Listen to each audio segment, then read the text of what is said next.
Hey everyone, I'd like to welcome you to today's webinar, What is STEPS and Why Do We Need It? It's great to have you here today to talk about AASLH's Standards and Excellence Program for History Professionals, otherwise known as STEPS. So my name is Rebecca Mendez. I am one of the professional development managers at the American Association for State and Local History, and we are a national membership association that provides leadership and resources to our members who preserve and interpret state and local history to make the past more meaningful for all people. So over the next 30 minutes or so, I will introduce you to all aspects of the STEPS program, including enrollment, benefits, and the resources we offer. We'll begin by describing the nuts and bolts of STEPS and then talk about readiness and finally show a few examples of how organizations are using the program to help make it more meaningful and make meaningful improvements. And we've dedicated the last 15 minutes or so to answer your questions. So please feel free to post them in the Q&A and as we go along and as you're thinking of them.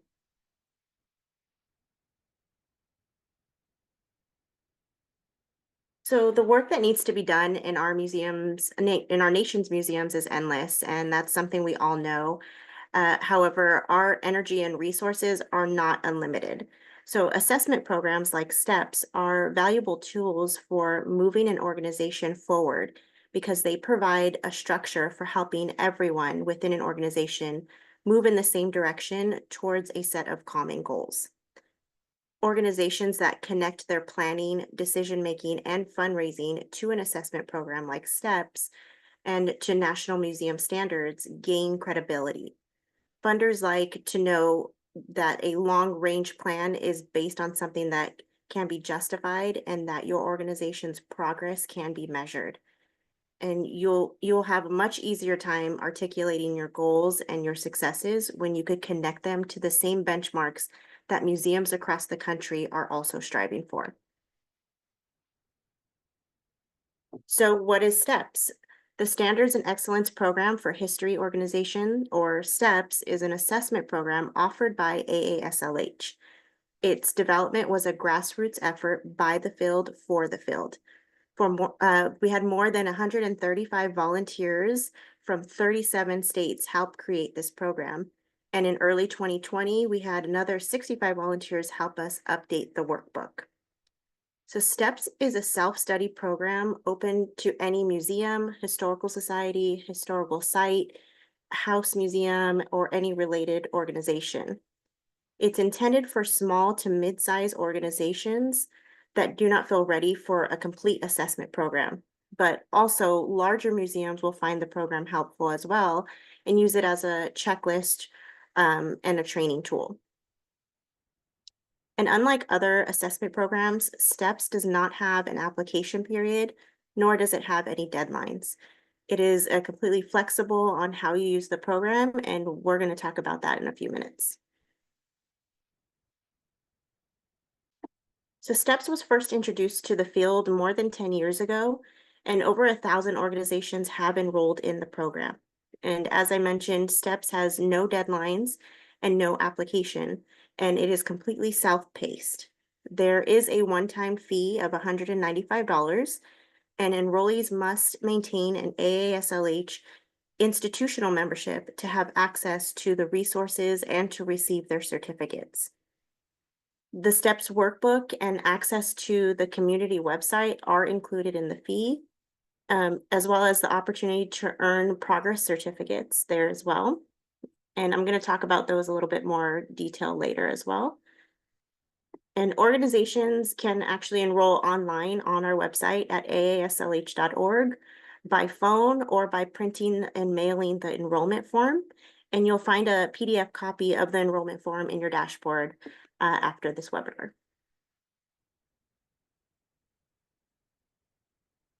So what are the benefits of enrolling in STEPS? Well, you'll receive national recognition for certificates that you've earned. The certificates work well as leverage when you're requesting funds or applying for grants. You'll also receive discounts on AASLH's webinars, online courses, and workshops.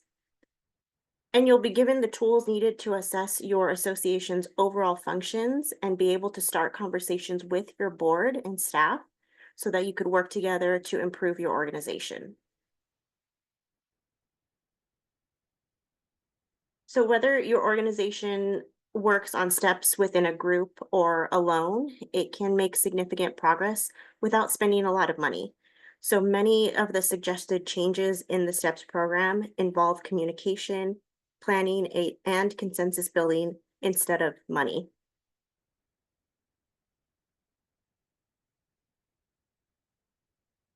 So let's talk about the STEPS workbook. The STEPS workbook is the core of the program. It is an easy to use spiral bound book.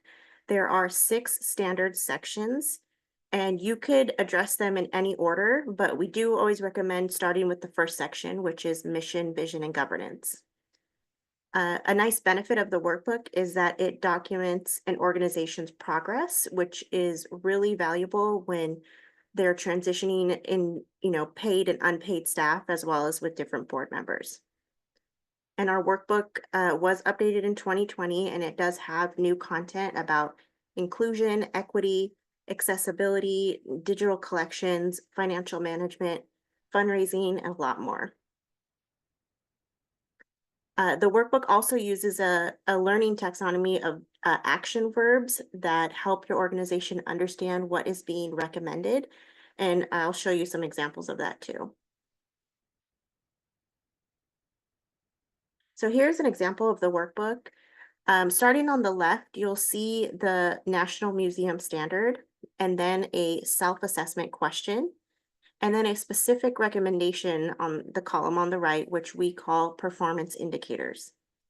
The performance indicators help your organization answer the question, how do we know when our organization is meeting a standard?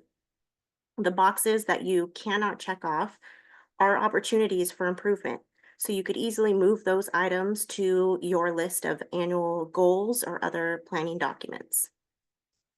The great thing about the STEPS program is that with the basic, good, and better levels, you have a flexible way of working incrementally towards making improvements.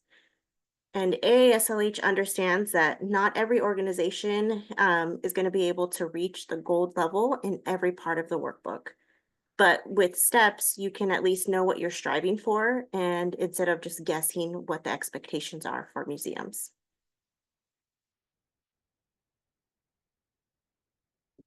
So action verbs like recognize and describe are used throughout the workbook to encourage your organization to reflect on and discuss topics that might be new to your board members, your staff, or volunteers. You'll also notice that there are some bold words found throughout the book, and that's indicating a glossary term, and you could find a full glossary at the end of the workbook.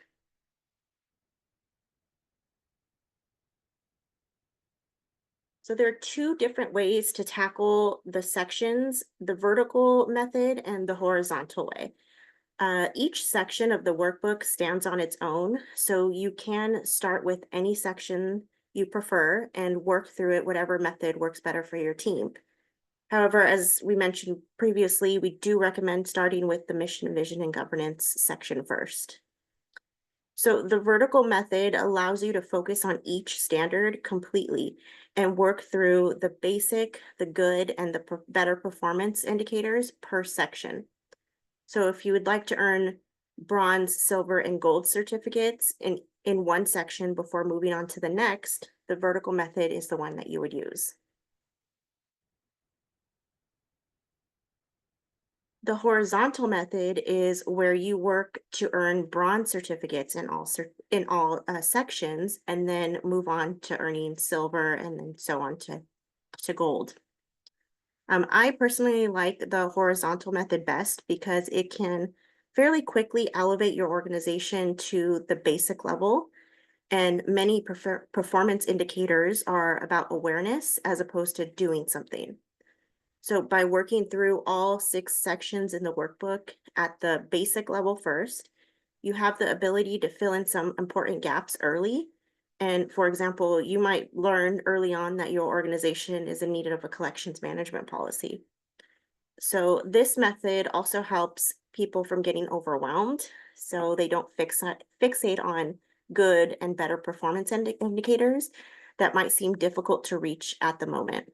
And it also provides opportunity for early success, which in turn motivates everyone within your organization to keep moving forward in the program.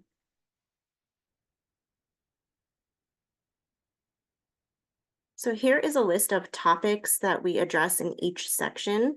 And as you can see, it is a very comprehensive list.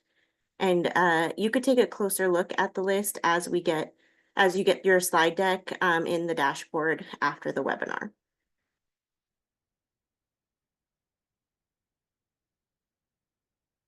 So we want you to understand that the workbook is not going to tell you everything you need to know about collection storage, emergency preparedness, or anything else. We would have to really print an entire encyclopedia for that much information. However, we do have the STEPS online community that provides more information about topics, samples, and other resources. So as a STEPS participant and an active member, you will have unlimited access to the STEPS community. And more than one person within your organization can create their own username and password by using the same invitation code that you get when you enroll.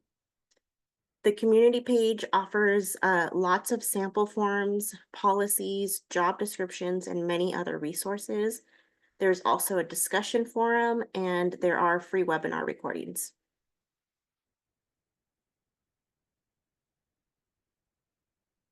So let's talk about the bronze, silver, and gold certificates. Once your organization is meeting all basic indicators in the management section, for example, you can apply for your bronze certificate in the STEPS community. And same thing goes for the silver and the gold. These certificates can be framed and displayed in your facility to let visitors, board members, and your community know that you're working towards meeting National Museum standards.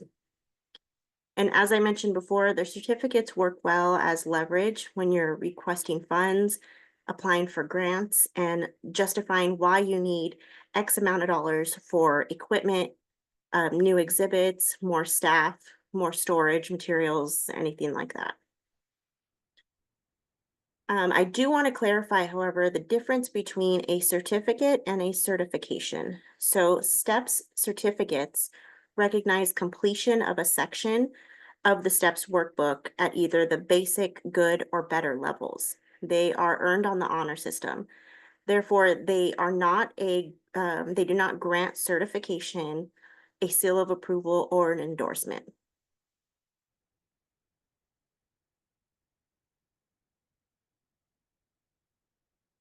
So one of the many resources AASLH offers to help in earning those certificates is our year-round calendar of professional development webinars, workshops, and courses. And as you explore the AASLH Resource Center, you'll notice a variety of webinars, courses, and other opportunities for training. The professional development team does strive to build programs around the STEPS program to help provide you with as many opportunities as possible. And don't forget that STEPS enrollees do get a discount on webinars and online courses and workshops. So now I want to switch gears a little bit and talk about the STEPS groups and then show you some examples of organizations that are putting the program to use.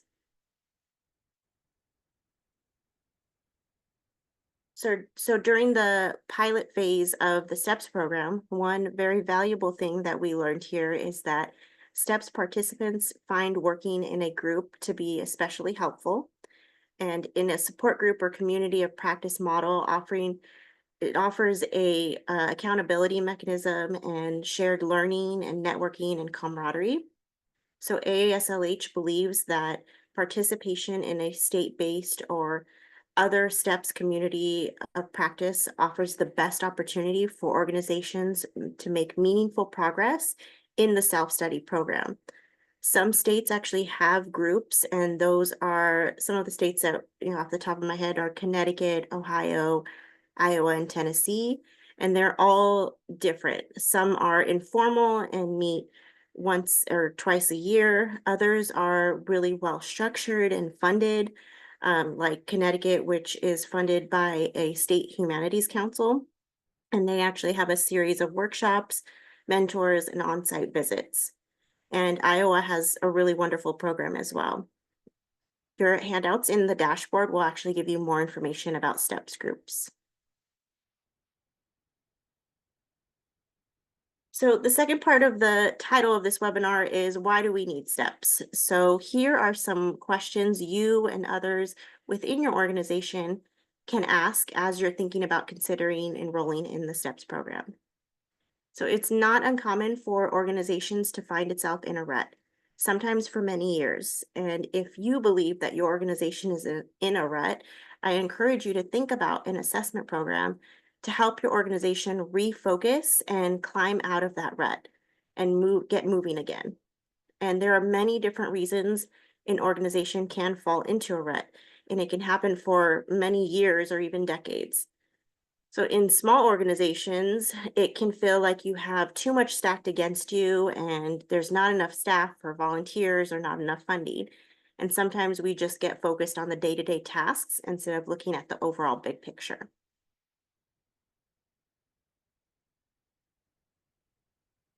So another question you might want to ask when you are considering the program is our organization open to discussing issues that some people might find uncomfortable because those specific discussions may involve talking about changing or ending a long-held tradition or practice.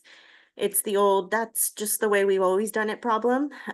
So do you also have people who, don't want to give up control, or you have a lack of division between your board and staff? So people's roles kind of bleed over into areas where they really shouldn't be making decisions.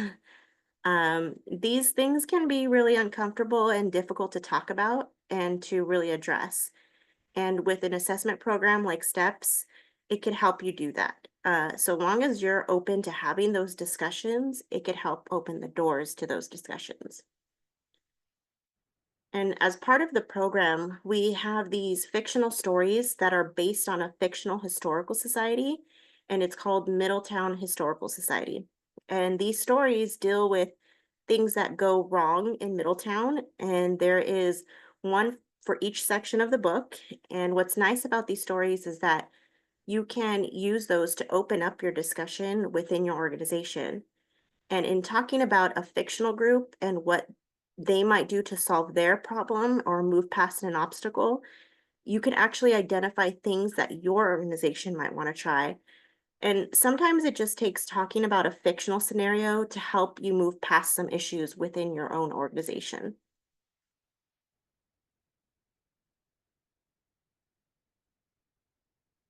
So another question to ask is your organization interested in improving its long-term sustainability and looking at ways it could help serve its community?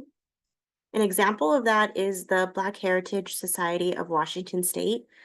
One of the things they reported back to us that STEPS helped them with was to open up communication within their board of directors so that everyone on the board was using the same language in talking about the types of goals that they wanted to achieve. Helping a board of directors to communicate more clearly, but also to learn more about museum operations is the most feedback we've received of how STEPS has helped an organization.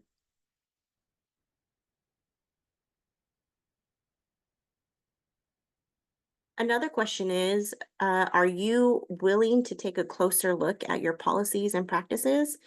And again, sometimes there are issues with people within organizations who feel like that's just not needed. It's the saying, if it ain't broke, don't fix it, that comes to mind. So when in fact something actually is broken and it really does need to be updated.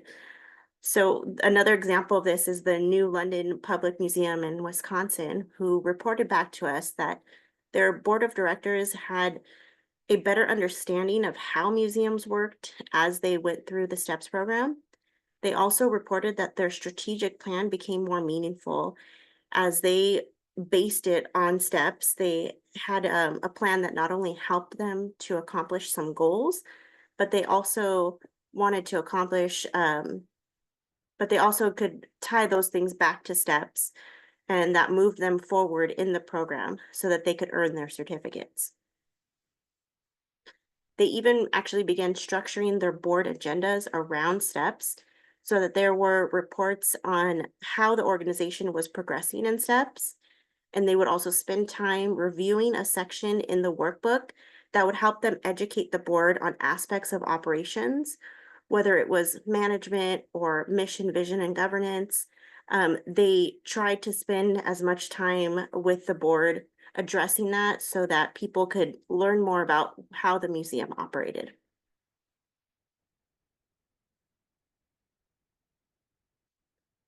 So one more question to ask is, does your organization believe that addressing National Museum standards could help it build credibility and gain new opportunities? So the director at the Brentsville Courthouse in Virginia reported back to us that they are affiliated with a county government, and it was very important that they used some type of structure, just like their other county departments, that would help them benchmark their work and answer questions from county administrators about how they're measuring performance and what the benchmarks are and so on. The Brentsville Courthouse could point to its participation in steps and help answer some of those questions for their administrators.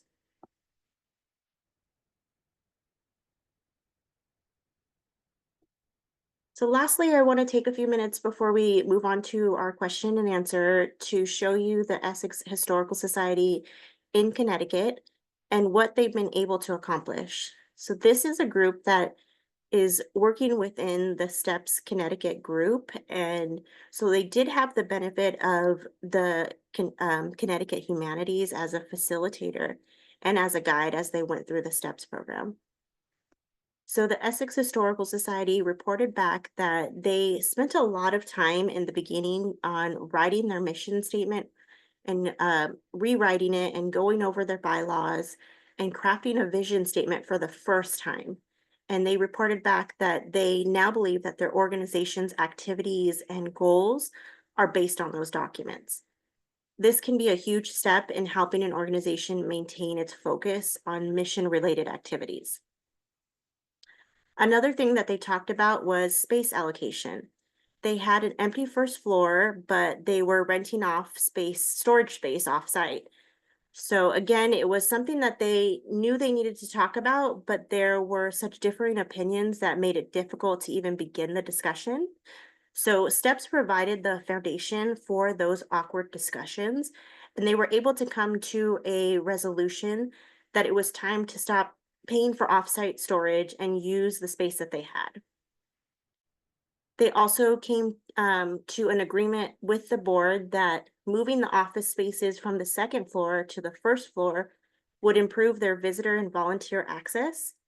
And these things, they sound like they're easy discussions, but as we all know, I'm sure when you have an organization that's been around for a very long time and everyone is used to doing things a certain way, these could be difficult decisions. um, they reported back that making these changes, let alone just talking about them, would have been unheard of before they started the STEPS program. So with STEPS, they addressed issues that in the past had left them in a stalemate, and they used STEPS as a tool to guide their decision making. And as they said, STEPS gave them the opportunity to think creatively and permission to experiment. And because of this, they were open to taking risks.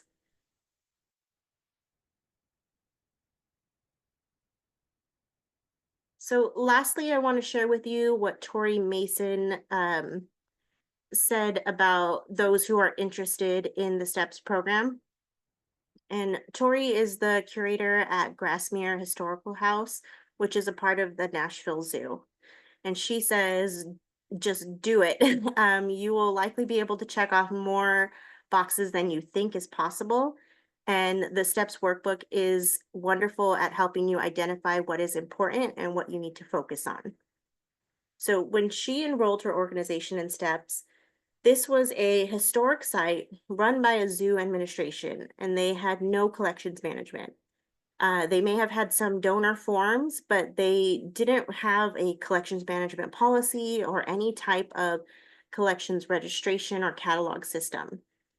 So she was able to use steps to convince the zoo administration of what she needed in order to get started in bringing the historic house up to speed when when it came to managing the collections and taking care of the structure.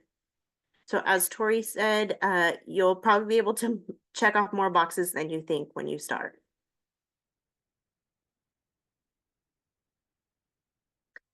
So I want to thank everyone for attending today. And as a thank you for attending the webinar, we are providing a discount code.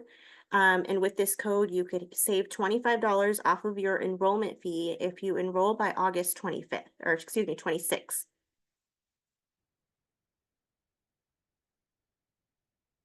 So we'll go ahead and move on to our question and answers.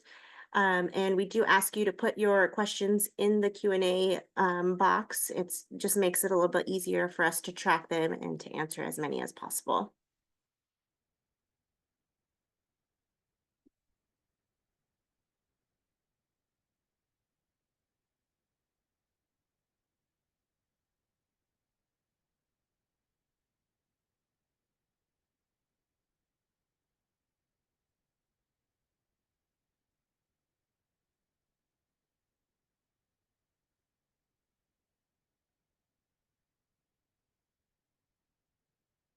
So I do see a couple questions coming in through the chat. If you can add some to the question and answer box, but I will go ahead and answer this. So it looks like is the $195 a per person or per institution cost?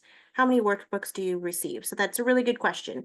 It's $195 for your institution, and it's a one-time fee, and you do receive one workbook with that.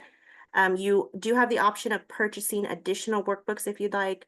We also have copies of the workbook in the community page. So if you want to just PDF copy of it, you could look there too.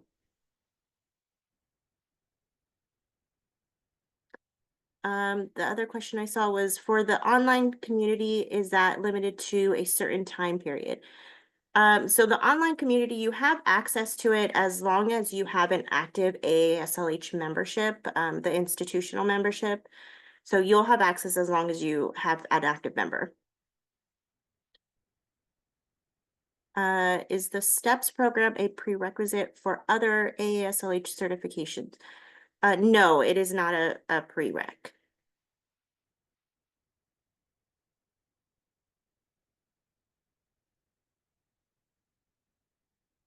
So for working groups on completing steps together, is there a different fee structure? No, so there is not a fee for working in a group. With the groups, if there isn't an existing one, then you can work to try to create your own group. You do need a couple of organizations to be a part of that group. And I can't remember the exact amount of organizations, but it will be on that form.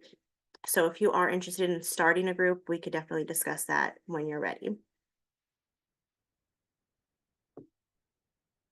About how long on average does it take for an institution to complete the program? So that's a little bit harder of question to answer because every organization works at a different pace. You can, work through it within a year if you're all really on it and everyone on your staff and board are, that's the primary focus. But as we all know, that's not always the case. So since it is completely self-paced, you could take as long as you need to complete the program.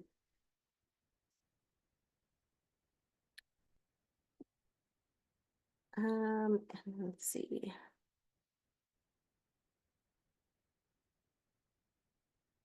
So our board has a number of committees. Would it be best to organize by areas in the strategic plan versus areas like events? Yeah, that might actually work better for you. Again, because the program is pretty flexible, you could make it work with however would work better for you. So if you want to divide the sections differently based on the different committees or, certain staff, or not staff, but certain board members, you could definitely do that.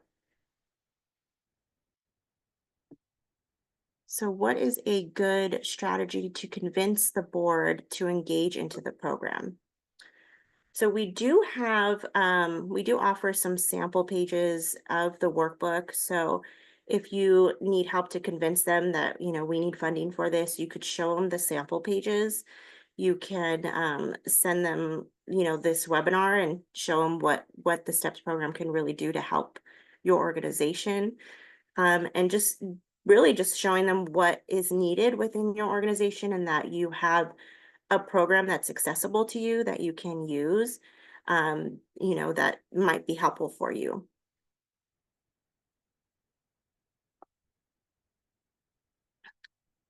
So if a membership lapses and later gets reinstated, would you get access to steps again?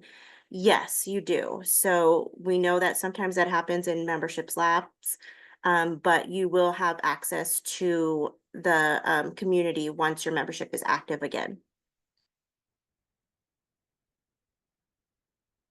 So do you have any experience with museums that are all volunteer? Yes. So we know a lot of smaller organizations are mostly volunteer run, maybe have one staff member or just a couple board members. So we do see that within our program that we have some. Um, with the good thing about steps is that you can kind of track where you left off. So as you have some turnover with your volunteers, you have a way of tracking where the last, group of volunteers ended their part of the project.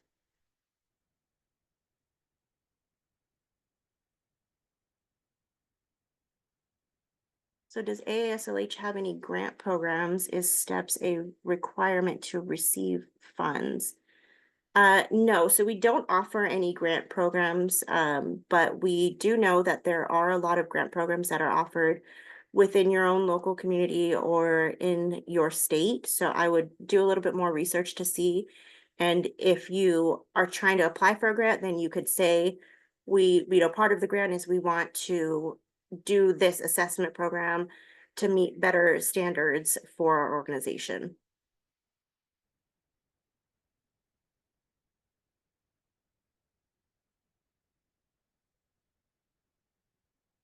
So it says our organization is transforming from an event space to a very important local historic building to a more true historic site / house museum. Is steps for us. So yes, so we do have different options within the steps program. One of the sections is caring for like actual sites and buildings, so that might help. It could help you also with um just even with just the transition of how you're going to use the building moving forward and what are the best ways. Maybe some of the board members don't want to make that transition, I don't know, but what is going to be best for your site and museum, and it will kind of help you guide you into that space.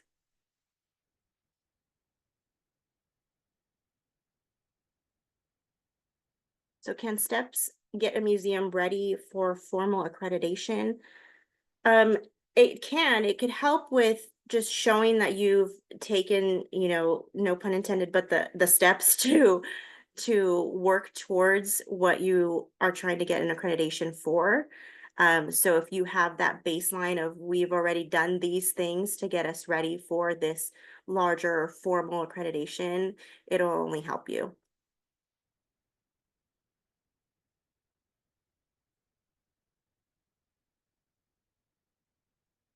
So what is the relationship with museum accreditation through this program? So again, this isn't considered an accreditation program per se, but it will help you to show that you have been taking those steps initially before you go for a larger one, a larger accreditation.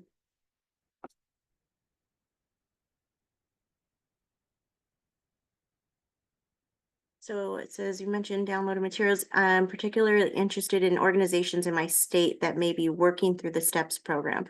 So if you look on our website, we do have a full list of everyone who has participated We don't have one that is of currently participating, so when you look up the list, you could see by your area, you could look through the states and look through your area and see who have maybe started a couple of their certificates, but not all of them, and you could always contact them and ask them more questions.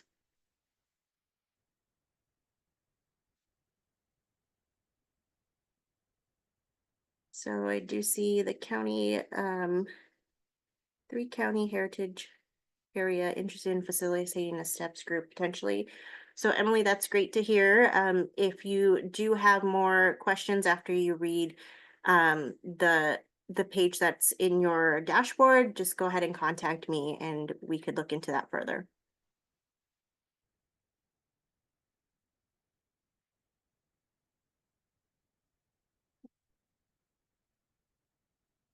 Is this program best accomplished through full participation in staff and key volunteers? Not necessarily. We know that not all staff have the bandwidth to do that. So sometimes it's not full participation. The more participation, obviously, the better, because you'll get things done faster and you'll just have more of that support. But it's not necessary for everyone in the organization to be a part of it, to get get through the program.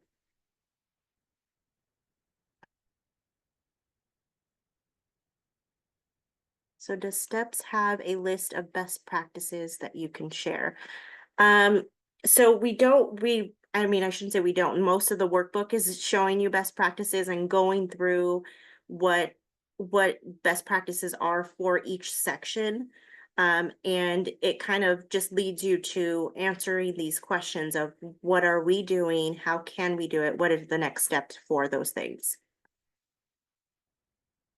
And another part of Olivia's question was having multiple sites and how does that work? So you could register for STEPS and use it across all of your sites. I mean, it will definitely be beneficial to kind of look at what sections might be better for each individual area, or you can have each site enrolled in its own, and that might help you in other ways because each site can have its own certificates of completion. And if you're, looking for funding or something for a specific site, then that might help to show that this particular site is meeting those standards.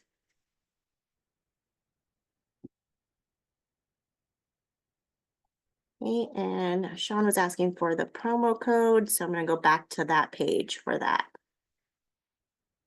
So it's new steps 24 for the promo code.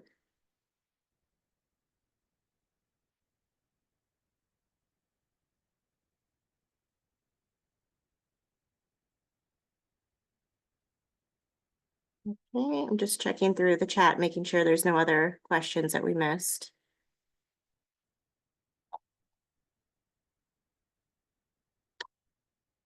Okay, so I think that's it. I just want to thank everyone again for attending and to remind you that your handouts will be available in the Resource Center on your dashboard. And if you have any questions, feel free to reach out and contact either myself or email the Learn email that we have. And just remember that you will also be receiving an email notification when the recording of the webinar is ready and available to you. So I want to thank you all for coming and have a great rest of your day.